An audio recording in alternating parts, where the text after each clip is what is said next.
মাননীয় আইন উপদেষ্টা, আপনার কাছে জানতে চাই, আপনার সামনে মাননীয় বলতে আমাদের লজ্জা হয়। আপনি এখন আর মাননীয় নাই, আপনি এখন জঘন্য আইন উপদেষ্টা হয়ে গেছেন। আপনি এখন ছাত্রী আইন উপদেষ্টা হয়েছেন। আপনাকে যখনই বলি যে এই ব্যাপারে আপনার মন্তব্য কি, আপনি বলেন বাবা এই কাজ তো আমার কাজ না। তাইলে এই কাজ কার সেইটা আপনি বলেন। এই যে হাইকোর্ট থেকে জামিন নিয়ে আসে, আপনি বলতেছেন স্বতন্ত্র। এই হাইকোর্ট কোনোভাবেই আইন মন্ত্রণালয়ের সাথে সংশ্লিষ্ট না।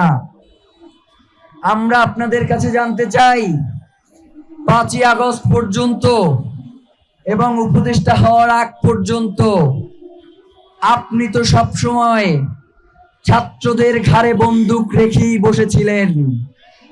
এখন তাহলে আপনার কি এমন হলো যে আপনি এখন এই ছাত্র জনতার দায়িত্ব নিতে অস্বীকার করেন?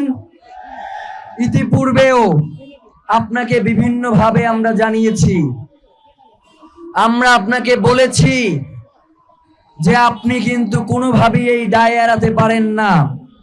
আইন এবং স্বরাষ্ট্র তারা সরাসরি রাষ্ট্রের আইন শৃঙ্খলা রক্ষার কাজে নিয়োজিত থাকে। এই জায়গায় দায় এড়াবার কোনো সুযোগ নাই।